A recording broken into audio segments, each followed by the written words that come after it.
Welcome to the Great Basin Smoke Dispersion Briefing for Friday, February 17th. This is Gina McGuire. Over the last 24 hours, we've had generally light amounts of precipitation scattered across the Great Basin.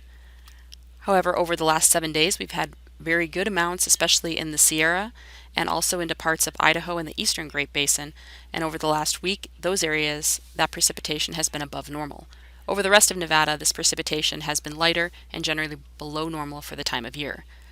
Over the last 30 days, the map on the right shows that we have generally seen above normal precipitation across most of the Great Basin, with the exception of parts of southern Utah and into central Nevada. However, the heaviest amounts have been focused across the Sierra, into western Nevada, and over Idaho, Utah, and Wyoming.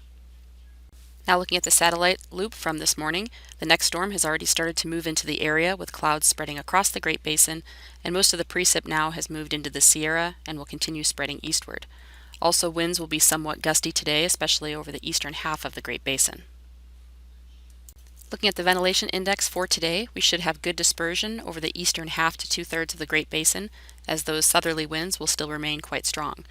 Still over northwest and western Nevada up into western Idaho, we will likely see dispersion not quite as good as winds will be decreasing. Looking at the transport winds and mixing heights for today, you can see where those stronger winds are over the eastern half of Nevada, up into southern Idaho and western Utah, along with the Arizona Strip. Also, mixing heights will remain relatively high over the southern areas of the Great Basin, but will be quite a bit lower in areas further north, where the cooler air has already started to move in and will likely start seeing additional precipitation. If we move on into Saturday, the storm system pushes eastward into the central areas of the Great Basin, with precipitation really spreading across all areas, and those gusty winds will move a little bit further eastward on Saturday into Utah, Wyoming, and parts of Idaho. Therefore, dispersion will remain quite good over the eastern half of the Great Basin and will be decreasing over the rest of Nevada. Looking at the transport winds on Saturday, you can see where those gusty winds push further east, with much lighter winds over the western half of Nevada, the Sierra, and into southern areas. Mixing heights also will be quite low over the Nevada area and into the mountains of the Sierra Nevada, but will be quite a bit higher in areas further east. Looking at Sunday, this system now moves into the central Rockies. We'll likely still see some showers lingering over the eastern areas of the Great Basin, but much of Nevada will see somewhat of a break in the weather briefly on Sunday before the next area of precipitation starts to move in later on Sunday night into Monday. Ventilation indices will remain quite high over the northern half of Nevada and across Utah. However, other areas into Idaho and Wyoming will see poor dispersion. Looking at the transport winds on Sunday, despite the break in the weather on Sunday across Nevada, we will see winds increasing again in advance of the next system. Therefore, gusty winds are expected over the northern half of the state and will still continue over southern and eastern areas of Utah. Mixing heights will also be increasing, however, over the northern half of Nevada up into Idaho and Utah, and will be decreasing still over Wyoming into eastern Idaho as that system exits. If we look at the forecast clearing index for Utah over the next 3 days, you can see very high clearing indices over really much of Utah over the next 3 days, with the exception of northern Utah today. However, those clearing indices will be increasing as we go through the next couple of days. The overall forecast amount of precipitation is quite high, especially in the Sierra, where we'll see over 4 inches of total liquid precipitation. And even in areas further east, all areas of the Great Basin will at least see a quarter to a half inch of precipitation. However, areas in the south will see over 1 to 2 inches, along with areas up in the central Idaho mountains.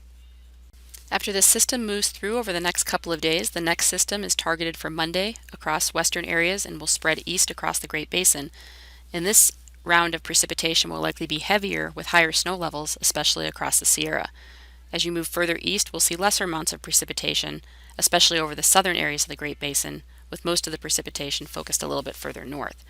However, on Monday, we'll still see that lingering precipitation over eastern areas as the next storm starts to move into the west.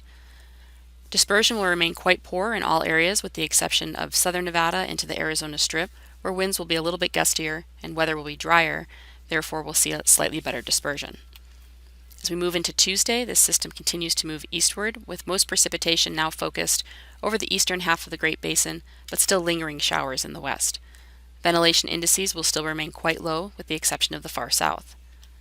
As we move towards Wednesday, the final system this week starts to move through the Great Basin. This will be a cooler system than what we'll see early in the week, but still bring precipitation really to most areas of the Great Basin, with the exception of possibly far southern Nevada into the Arizona Strip. Also, dispersion will be decreasing area-wide. As we move into Thursday, this system will exit, with much drier conditions finally moving into the Sierra and into Nevada, with still showers lingering over the eastern half of the Great Basin. Winds will also be decreasing, therefore dispersion will still remain quite poor on Thursday.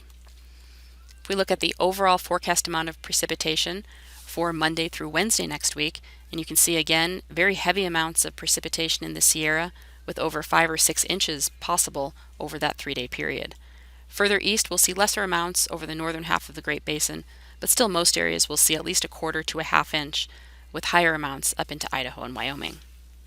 If we look a little bit further down the road towards the end of February into early March, we'll see below normal temperatures likely across much of the west, along with below normal precipitation.